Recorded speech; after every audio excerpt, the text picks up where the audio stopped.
So that is what I am most thankful for today. So please keep him in your prayers and his family, and we hope for a very speedy recovery. So let me get to the details. Early this morning, at around 3:25 a.m., the Bradenton Police Department received a 911 call from an employee at Aspire Living Nursing Home located at 6305 Cortez Road in the city of Bradenton. The employee saw a driver of a vehicle that had just crashed through the front of their building get out of that vehicle and load a handgun. When she saw this, she immediately ran into the back of the building. Another employee, a male employee from the nursing home, approached the suspect and engaged with him. And at that time, this dirtbag, and we'll get to his name here in a few, fired a shot at this employee. Luckily, and also by the grace of God, he was not struck, and he was able to retreat to the back of the building as well and lock the doors behind him. The suspect began to try to enter the building. He could not get in. He went outside to another location, to another door located on the outside of the building, tried to gain entry that way, could not. That door was secured. He then fired around into a window next to this door on the outside of the vehicle. We believe it's at this time that he saw the deputies responding to this location. Bradenton Police Department had contacted us to ascertain if we had any deputies that were close to the scene. We did. We actually had a deputy that was returning home from an off-duty job. He heard this call go out, and he and another deputy responded to the scene, received this information from the employees of the nursing home, and then immediately began to search for the suspect, who is at that time located somewhere outside of the nursing home. Where, they do not know. So they start to actively search for this dirtbag. They locate him on the east side of this building. It's dark. They can't see real well. They can see him. They know he's armed, but they can't see the gun in his hand. They don't know if he still has a weapon. They give him commands to show his hands, to get down. He fails to follow those commands, and this dirtbag decides it's better for him just to start firing at my deputies. We return fire. One of my deputies was struck in his left arm. Once again, luckily, he's going to be okay. The suspect then runs from the scene. The deputies at that time are approaching the scene of the shooting, and their main focus now is to make sure that they give proper medical care to the deputy that's been shot. And that's what we do. Officers from the city of Bradenton, Holmes Beach Police Department, Palmetto Police Department all respond to help us set up a perimeter to make sure that we can do everything in our power to capture this suspect. And I want to thank them for responding as quickly as they did. I also want to thank the Pinellas County Sheriff's Office K-9 unit who responded to help track this suspect. At about 3:30 a.m., we located Mr. Calcutti. This is him, if you have not seen him. This is a man that tried to kill one of my deputies. This is a man who tried to kill an innocent civilian inside this nursing home. And this is the man who will hopefully spend a lot of time not only in the Wells Motel, which is the Manatee County Jail, but also in the Department of Corrections. We were able to locate him and take him into custody. He still had the gun on his person, which dropped out of his shorts as we were trying to apprehend him. Why he chose to crash into this nursing home, we do not know. Why he chose to shoot at these innocent civilians, we do not know. We're investigating that now. And why he made the decision to shoot one of my deputies, I can only guess. So we are thankful for the quick actions of the deputies on scene that put a tourniquet around my deputy's arm to stop the bleeding and to drive him to the hospital immediately. So he's being taken care of at a local hospital. The suspect has been taken to a local hospital as well. He was not shot. He was not injured. He will shortly be brought here for interviews to try to give us some explanation of what he was doing and why he would shoot at innocent bystanders in a Manatee County Sheriff's Office deputy. So that's where we're at right now. This dirtbag has an extensive criminal history from not only the state of Florida, but New York as well. We can give that to you at a later date, but he should not, in my opinion, even be walking the streets of Manatee County. How that has happened, I don't know. So that is where we're at right now. We'll continue to update you as we get more information on this suspect, and we will answer any questions that you have at this time. Sheriff, what was the suspect charged with today? He will be charged with attempted murder on an LEO, attempted murder on the civilians that were involved in a nursing home, shooting into an occupied dwelling, and also armed burglary. Sheriff, do we know if this suspect, did he have somebody in the facility? Did he knew somebody that lived there, that worked there? Why was he there? We don't believe that he has any connection to that nursing home. We have not found any relative or anyone related to him or anyone that he even knows.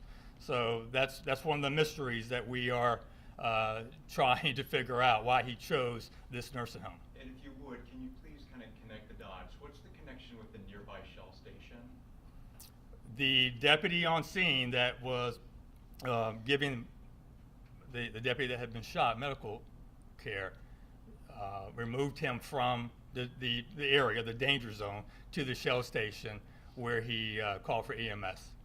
It seems like there were a lot of shell casing markers throughout that crime scene. Do you have an estimate as to how many shots were fired by the suspect? Not at this time.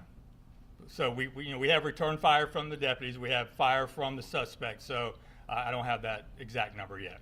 Sheriff Wells, were there any words exchanged between the suspect and the employees or the deputies or anyone else?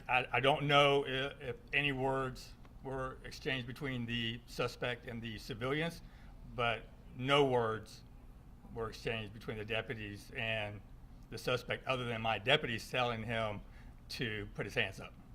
Sheriff, were there two shooting scenes or how many shooting scenes? There is basically, it's one shooting scene at the front of the building where he started to fire at the civilians, and then on the east side of the building where he engaged my deputies. Sheriff Wells, it sounds like it was an off-duty deputy that was the first to respond. Can you talk about, what they were doing, their actions there? Because obviously they weren't probably prepared for that moment. Yeah, so he was on his way home, like I said, from an off-duty detail. He heard the call go out. He was monitoring the Bradenton PD's dispatch as well. So his only job, he knew, was to get to this building quickly. He knows that there has been a shooting there. He doesn't know at that point until he talks to the employees, exactly what happened.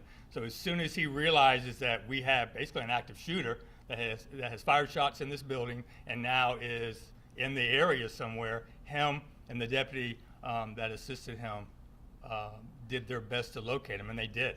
Sheriff, if you would talk to us about this deputy, his background, his courageousness, and his dedication to the job, because every day we know you guys go out on the job is never the same. Yeah, he's a warrior, like all of the men and women that work at the Manatee County Sheriff's Office who are faced with this type of danger more often than not. But they still come to work every day. They put on this uniform, and they're ready to protect. And that's what I want people to understand, is that we are blessed to have these men and women in law enforcement. They truly care about us. They truly care about making sure that our families are protected.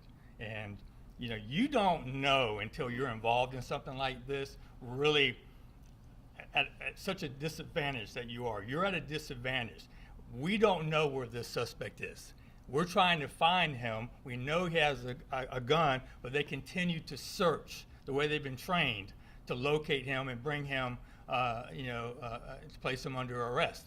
And they were prepared for that. But you can be as prepared as you think you are, but when a deputy's shot, that first priority, that first moment that you realize that your partner, your friend, your family has been shot, all focus is making sure that they are taken care of. And one more time, the deputy's name, and could you tell me, have you had contact with him, his family? What's your first interaction? Yeah, we're not going to release the deputy's name. Yeah, we will. It's still under investigation, but I did get to talk to him and his girlfriend at the hospital. He's in great spirits. He's doing very well. Is this deputy on administrative leave with the nature of an officer involved, a deputy involved shooting? Yeah, yes, ma'am. Both of the deputies will be placed on administrative leave pending the investigation. Sheriff Wells, there's a lot of homes in that area. Was there any danger to residents, or were those homes put on any sort of lockdown in that immediate? Yeah, we had deputies throughout all the neighborhoods, right? So we had it locked down. We never had a case where we had to go in and alert any of the homeowners. We had a pretty good idea from the canines the route that he had taken, and that was our focus. And we also had our watch unit up, and like I said, we had that area locked down. Sheriff, if this deputy wasn't in right time, right place, do you think the outcome would be different? Say that again, please. If the deputy wasn't responding as fast as he responded, do you think the outcome would be different for that facility? I think that's very possible. I think that this man, for whatever reason, was looking to shoot someone. Why he was there and why he had this intent, I don't know. But he was working very hard to get inside of that building. Sheriff, I'm looking at this side of that building on him out there. I'm trying to get a picture of what this was like, because there's literally shattered windows. So is he actively firing just randomly into the windows of this facility? Is that what was going on? Yes, as he's trying to make entry.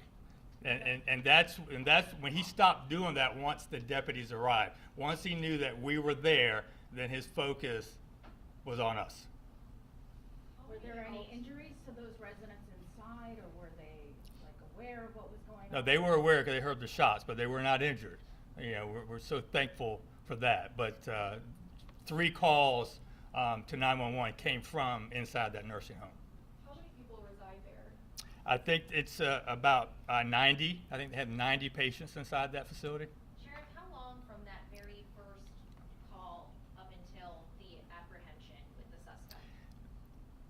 So the first call came in at 3:25. We located the suspect at about 5:44.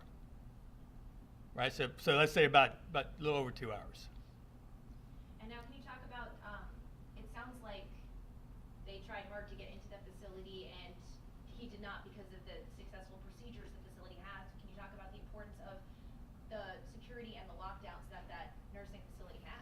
Yeah, I just want to first of all just give thanks to that male employee who was able to confront this man knowing he had a gun, and then to be able to disengage and lock those doors. And we talk about this all the time with schools and how important it is to have safety protocols and how important it is to keep all those doors locked. And he had he had the training necessary, I would think, inside that facility. The protocol was in place. He knew what to do. And even though he had just been shot at, he was able to lock those doors. And by doing that, he protected those 90 residents. Sheriff, we assume, or I would pray this is an isolated incident, but what other protocols are going to be in place tonight at that exact property? Are you guys going to be patrolling more? Is there communication with the owner of that property about what do we do next? Yeah, this is still a very active investigation. We know there's damage to this facility, so we'll be in close contact with management and ownership to make sure that they have all the security coverage they need to fix this building and to secure it properly once again. Was he trying to drive his car through the front sliding glass doors? It appears that's what he was trying to do. Sheriff Wells, I imagine you were probably alerted to this fairly soon. What was going on through your head during these 2 hours that this guy was being searched for? I go through a lot of emotions. So in the beginning, it's just concern and worry over the condition of my deputy. Then once I realized that he was going to be okay, then there's joy and relief. And then from that point, I go right into what I would call redneck anger, where I am absolutely pissed off at what this scumbag has done. So then my focus is totally on doing what we can to locate him. Those are the emotions that Sheriff Wells went through early this morning. What's your message for him? I can't give you all the adjectives because you won't be able to hear the story. My message to him is that he should be thankful that we are an agency that trains properly and that doesn't treat people the same way that he treated us. That's the message. All right, we had kid gloves on him as we're taking him into custody, as he's whining and screaming like a little baby. But he didn't care about my deputies. He didn't care about their well-being. He didn't care about their family. After your deputy was shot, what was the process? Did you guys take him out of the premises, and who put the tourniquet on? Yeah, so we had, yes, sir. So we had one deputy that was right there with the deputy that was shot. He immediately got him out of the danger zone, placed a tourniquet on his arm to stop the bleeding, and eventually he just took him to the hospital himself. Our suspect in the case, you said he's got a lengthy criminal history record book here, and I believe you said New York. Last interaction with him here, what kind of pattern does this guy have? Who is he? He's a violent offender. He's violent. I'm sure there's some drugs involved, and I don't know what his daily life entails, but he's been prone to committing these violent acts throughout his adult life. Were there drugs involved last night? Do you think he was under the influence? Is there any evidence of that so far? I'm not sure. I wouldn't doubt it. I don't know what caused him to act this way, but I don't care what he was on. Sheriff, just searching for a little clarity on the timeline from when the deputy involved in the shooting happened to when the arrest happened. Was that immediate, or was there a lapse in time there as well? No, as far as the call went out at 3:25, roughly. We apprehended him at 5:44. So during that entire time, we have a perimeter set up. We are searching for him. We have canines on the ground, and we are doing everything we can to locate him. So they're tracking, he's moving, we're moving, and we contained him in an area that made him have to stay in a certain location. He could not get out of the perimeter. When he tried, that's when the deputy spotted him. So he was trying to get out of that perimeter, deputy spotted him, and that's when we engaged and took him into custody. How far that was from the facility? About a quarter of a mile.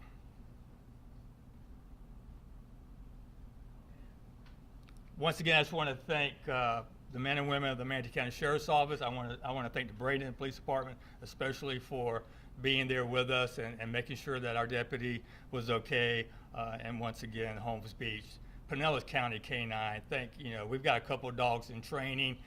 They knew that. They came down to help out. And then our actual bloodhound is the one that really got hot on the track. I don't know if you've ever seen a bloodhound work, but it's something special. And basically, I think he saw the bloodhound coming close, and he decided to try to move, and the deputy was able to spot him and take him into custody. Anything else? Thank you. All right, thank y'all.